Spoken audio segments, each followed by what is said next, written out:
in this workshop or seminar on menstrual hygiene.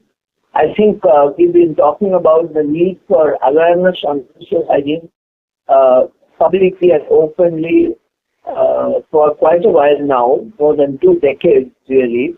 And at the moment, we have, I think, broken those barriers of inhibitions on speaking about it publicly. And the Prime Minister himself, both the present Prime Minister and the previous Prime Minister have talked about menstrual hygiene even in their Independence Day addresses. So at national level, it has gained importance and momentum.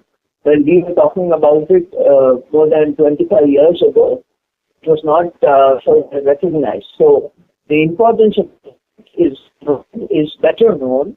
Awareness is much, much greater.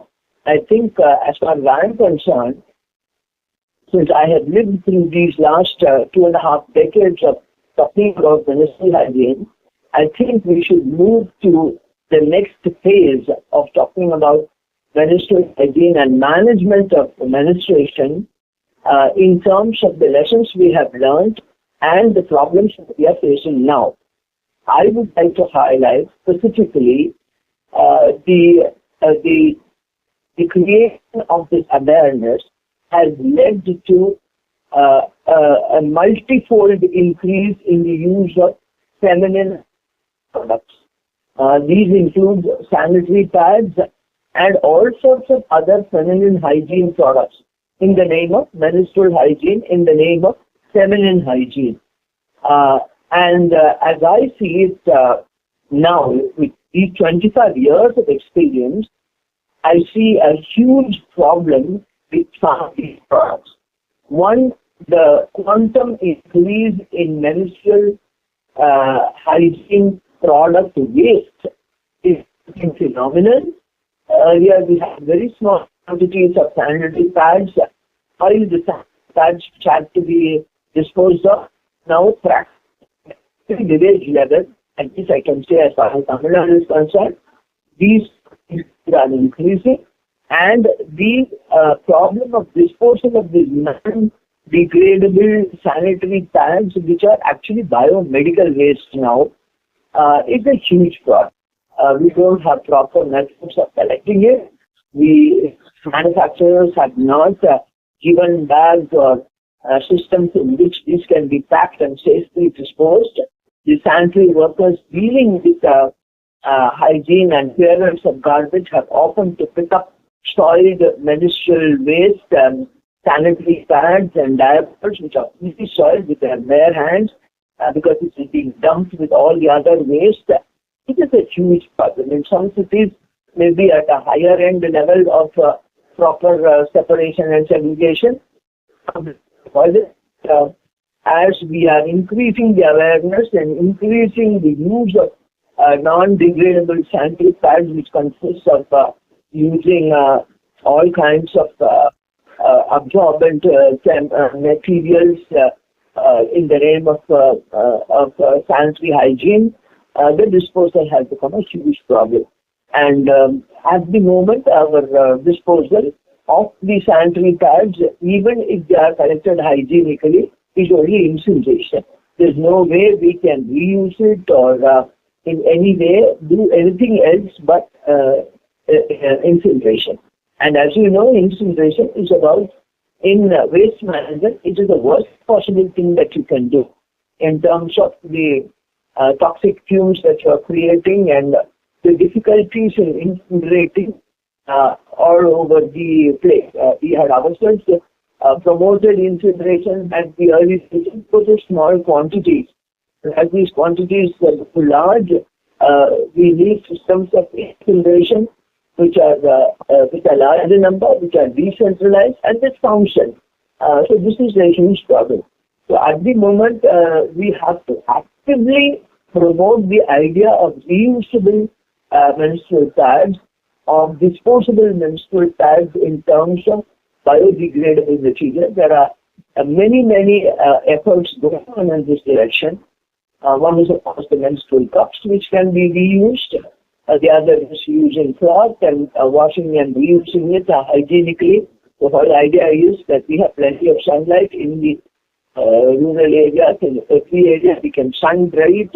It's as good as sterilization and reuse it. This will save a lot of problem in terms of disposal of menstrual waste. And most important, there's another linked issue which promoters and manufacturers of sanitary pads are doing, which is really criminally harmful. That is, they're adding certain chemicals in the name of absorbing the fluids from the body to be taken by the sanitary pads, and most of them are chemicals. And these absorbent chemicals are in the most vulnerable, most intimate, most susceptible to harm parts of the female anatomy. And they have now been proved to be the cause of several gynecological problems, including cervical cancer and infertility issues. As you know, the case for infertility is growing rapidly.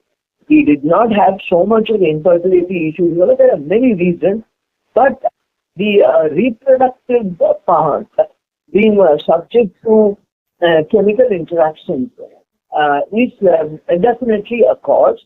There have been lawsuits in the US and other places.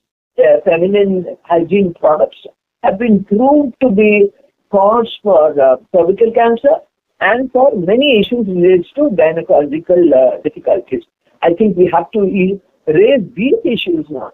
We have to raise awareness about misuse, abuse, and wrong use of sanitary products and menstrual hygiene products, which can be harmful to the woman, especially to the young girls at puberty itself. They're starting these products, and it can cause long-term damage that nothing else can. We have to create this awareness.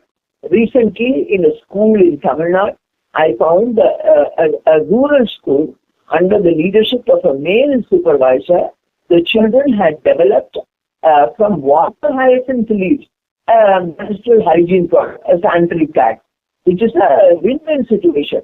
It was completely well made. It was sterilized, and it's a biodegradable product. It can be put into the soil or something, and it's a water science. Water science is something trying to get rid of, and if that can be used into a product which can safely be used for menstrual hygiene, I think we need to work more on it. The children have helped to produce it. I can send you that video. We can go to places like that, encourage children or anybody, even manufacturers, to think of products which can biodegradable and biomass products which can be used as sanitary menstrual hygiene products will be much safer. They have to only we have to make sure that they are sterilized and they are fit to be used as hygiene products. And most important of all, I have had SHGs who are making sanitary pads. When we were helping them to make sanitary pads, they said their sanitary pads were selling because the private manufacturers were adding something which was helping the absorption of the liquid, and so they started adding the chemicals. We had to make them, stop them, ban them from using those chemicals for the sanitary pads, telling them that it is affecting your women. It may be a practice done by private companies, but we cannot do it to our own women. And this this kind of awareness, I think, is the key to further menstrual hygiene. And just making it a subject that everybody talks about, that has, I think, by and large been 50% of it at least has done. Now we need to take care of the negative effects of bad sanitary products, improper distribution, disposal, and all that goes with it.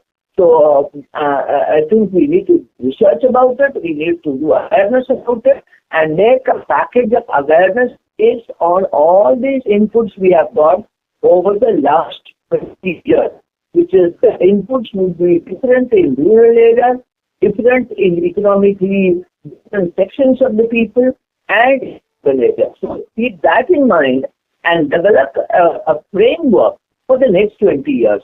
And in the framework, we should have adequate opportunity and adequate space for keeping on responding to whatever other problems arising as we go along. As we go along, we might find a particular problem is not doing well. How do we do? It's a work in progress. We have to continuously evolve to the needs of the women, particularly the younger women whose fertility issues are being affected now, and for the long term. And this is the issue that I would like to highlight. One small other thing, but short of menstrual hygiene, but the whole issue of menopause and how that affects the woman is also a subject that we need to bring up front. Today you have holidays and leave being given for menstruation. The woman who is going through menopause is going through menopause in a working woman. It happens to her at the time when her career is at the peak, and she goes through these huge hormonal issues and psychological issues. And I think we need to work on those also to stabilize the woman and her family when she goes through the issue of withdrawal from menstruation and what it can do to her family, to her self-worth, to her career, to her earning capacity, all those things. So these are the issues I'd like to highlight. Thank you very much.